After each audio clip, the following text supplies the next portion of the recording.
L'édifice du Centre, l'un des bâtiments les plus connus du pays. C'est le joyau des édifices du Parlement à Ottawa et un symbole canadien fondamental. Conçu dans le style néo-gothique par John Pearson, c'est un véritable chef-d'œuvre architectural. Combinant d'immenses dimensions avec un sens artistique et un savoir-faire méticuleux. Il rappelle Westminster tout en étant typiquement canadien.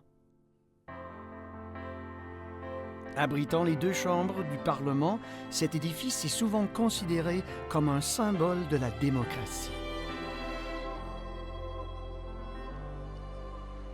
Ce bâtiment historique est fermé dans le cadre du plus grand et du plus complexe projet de remise en état d'un édifice du patrimoine jamais entrepris au Canada.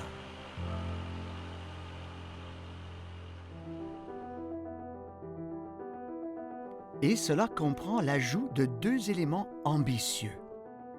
Un système sophistiqué de défense contre les séismes et un centre d'accueil des visiteurs souterrains qui relie l'édifice de l'Ouest, l'édifice du Centre et l'édifice de l'Est.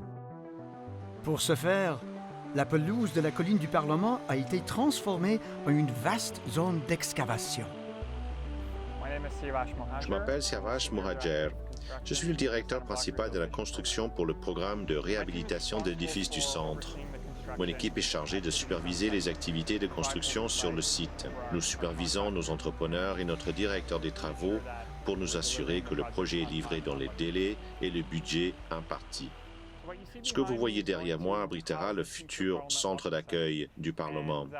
Et une fois que nous aurons terminé, nous remettrons en place la grande pelouse et l'aspect et l'atmosphère de la colline du Parlement resteront les mêmes qu'auparavant. Mais nous aurons cette nouvelle structure étonnante qui rendra le Parlement plus ouvert, plus accessible aux Canadiens et plus durable. Le trou que vous voyez derrière moi a une profondeur d'environ 23 mètres. Nous avons rempli 40 000 fois des camions avec des roches retirées de ce trou, ce qui permettra d'intégrer le campus de la colline du Parlement. Il reliera l'édifice de l'Est à l'édifice du Centre et l'édifice de l'Ouest et permettra aux parlementaires de se déplacer en toute sécurité dans la cité parlementaire, tout en donnant au public l'accès à nos magnifiques édifices parlementaires. Une fois que nous aurons terminé, le tout sera recouvert par la pelouse. Le mur de veau et les grands escaliers qui mènent à l'édifice du Centre seront rétablis et l'ensemble aura un aspect très similaire. Cependant, il y aura des ajustements très mineurs. Il s'agira essentiellement d'un sentier accessible à tous depuis la flamme du centenaire jusqu'à la colline du Parlement. Les escaliers devant l'édifice du Centre seront l'entrée du centre d'accueil et également du Parlement lui-même. La réhabilitation de l'édifice du Centre est tout à fait unique. Le bâtiment lui-même fait partie du patrimoine. C'est un symbole de notre démocratie. Nous devons donc faire très attention pour ne pas l'endommager. Il repose également sur une roche très dure. La roche est dure et également stratifiée. Il est donc difficile de l'enlever et difficile également de la travailler, car lorsque nous l'enlevons, elle a tendance en quelque sorte à s'écouler dans le trou. Et comme vous pouvez le voir derrière moi, nous avons cette sorte de grille d'ancrage qui retient la roche. Les défis sont donc nombreux et la combinaison de tous ces défis est unique au monde. Nous n'avons trouvé aucun autre projet qui présente les mêmes problèmes. Il s'agit essentiellement de travailler en respectant les limites du bâtiment et du tissu patrimonial et la colline du Parlement en général. Comme c'est un site national historique, on ne peut pas vraiment construire vers le haut. Il faut donc construire vers le bas, et c'est la seule façon de se connecter au bâtiment. Construire vers le bas signifie creuser sous l'édifice du Centre. L'excavation est l'une des étapes les plus compliquées et les plus techniquement difficiles de tout le projet. Pendant un certain temps, l'édifice du Centre sera maintenu par un réseau de plus de 800 poteaux temporaires. Une fois l'excavation terminée, 500 isolateurs à la base seront installés. Ils serviront d'amortisseurs en cas de séisme. Il s'agit d'un exploit d'ingénierie qui n'a jamais été tenté nulle part dans le monde. Et ce n'est pas sans risque. Par exemple, que passera-t-il si l'une des poutres de soutien se brise? On s'inquiète toujours de cela, mais comme je l'ai dit, nous avons fait appel à des experts du monde entier. Nous avons vérifié nos calculs à plusieurs reprises. Et ce que nous avons fait, c'est que nous avons surdimensionné ces pieux par rapport aux charges du bâtiment.